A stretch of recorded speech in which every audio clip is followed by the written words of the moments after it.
नमस्कार. आकाशवाणी औरंगाबाद केंद्राच्या सायंकालीन बातमीपत्रात मी वैभवी जोशी आपलं स्वागत करते.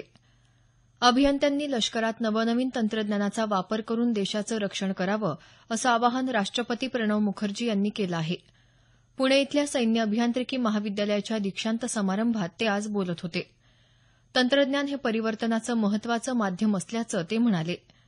सशस्त्र दलांसाठी अत्याधुनिक तंत्रज्ञानाचा शोध लावण्याची गरज राष्ट्रपतींनी यावेळी व्यक्त केली.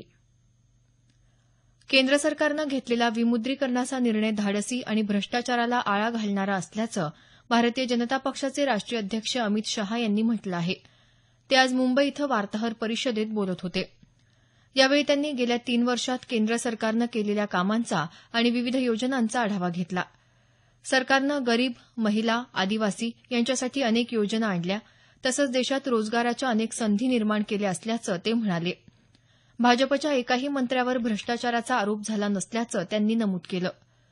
वस्तू आणि सेवा कर जीएसटी भाजप सरकारचं मोठं यश असल्याचं सांगून महाराष्ट्राच्या विकासातही केंद्राची महत्वाची भूमिका असल्याचं ते म्हणाले. राष्ट्रपती पदाच्या उमेदवाराबाबत शहा यांनी एनडीएच्या उमेदवाराबाबत अद्याप चर्चा सुरू असल्याचं सांगितलं. राज्यात मध्यावधी निवडणुकीची वेळ आली तर भाजप तयार असल्याचं ते म्हणाले. सरकारनं 2022 पर्यंत शेतकऱ्यांचं उत्पन्न दुप्पट करण्याचं उद्दिष्ट ठेवलं असून त्यासाठी 7 कलमी कार्यक्रम तयार केला असल्याचं केंद्रीय मंत्री प्रकाश जावडेकर यांनी सांगितलं आहे. ते आज गुजरातमधल्या आणंद इथं एका कार्यक्रमात बोलत होते. सिंचन क्षेत्र वाढवणं, दर्जेदार बियाणं उपलब्ध करून देणं तसंच शेतकऱ्यांचं नुकसान टाळणं आदी मुद्द्यांचा या कार्यक्रमात समावेश असल्याचं ते म्हणाले. अर्थमंत्री अरुण जेटली उद्या नवी दिल्ली इथं वस्तू आणि सेवा कर परिषदेची 17वी बैठक घेणार आहेत.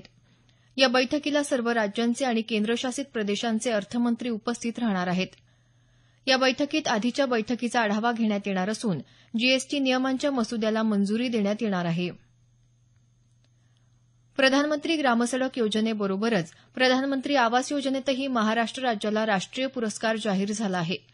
ग्रामविकास मंत्री पंकजा मुंडे यांनी ही माहिती दिली. सातारा जिल्हा ग्रामीण विकास यंत्रणा यांनी सन 2016-17 मध्ये या योजनेअंतर्गत संवर्गनिहाय उद्दिष्टाएवढी 5129 प्रकरणं मंजूर करून त्यापैकी 1041 घरं 6 महिन्याच्या आत पूर्ण केली आहेत. यासाठी राज्य तसंच जिल्हा विकास यंत्रणेची पुरस्कारासाठी निवड झाली आहे. कॉम्रेड गोविंद पानसरे हत्येप्रकरणी संशयित आरोपी समीर गायकवाड याला सशर्त जामीन मंजूर झाला आहे. कोल्हापूर जिल्हा सत्र न्यायालयात आज समीर गायकवाडच्या जामीन अर्जावर सुनावणी झाली. त्यावेळी न्यायालयानं 25,000 रुपयांच्या जातमुचलक्यावर त्याचा जामीन मंजूर केला. समीर गायकवाडला महाराष्ट्राबाहेर जाण्यास तसंच कोल्हापूर जिल्ह्यात प्रवेश करायला बंदी घातली आहे. त्याचबरोबर दर रविवारी तपास यंत्रणांकडे हजेरी लावण्याचे आदेशही देण्यात आले आहेत. समीर गायकवाडला 16 सप्टेंबर 2015ला अटक केली होती. आषाढी वारी कालपासून सुरू झाली असून संत ज्ञानेश्वर महाराज पालखीनं आज आळंदीहून पंढरपूरकडे प्रस्थान केलं. या पालखी सोहळ्यात वेगवेगळ्या मानाच्या दिंड्या आहेत. जगद्गुरू तुकाराम महाराजांची पालखी आणि संत एकनाथ महाराजांची पालखीही पंढरपूरकडे मार्गस्थ झाली आहे. वारकऱ्यांसाठी पुणे महानगरपालिकेनं सर्व सोयीसुविधा उपलब्ध करून दिल्या आहेत. अहमदनगरमध्ये पोलिसांनी 1 कोटी रुपयाचा गांजा पकडला आहे. अहमदनगर औरंगाबाद महामार्गावर पेट्रोलिंग करताना ही कारवाई केली. औरंगाबादकडून नगरच्या दिशेनं जाणाऱ्या 2 कारमधून हा गांजा जप्त करण्यात आला. या प्रकरणी 5 जणांना अटक करण्यात आली असून पोलिसांनी गांजा ताब्यात घेतला आहे. दरम्यान पोलिसांना गांजा तस्करीचं रॅकेट असल्याचा संशय असून पुढील तपास सुरू आहे. भारतीय बॅडमिंटनपटू के श्रीकांत इंडोनेशिया ओपन बॅडमिंटन स्पर्धेत पुरुष एकेरीच्या अंतिम सामन्यात पोहोचला आहे. आज झालेल्या उपांत्य सामन्यात श्रीकांतनं दक्षिण कोरियाच्या वान हो सूनचा पराभव केला.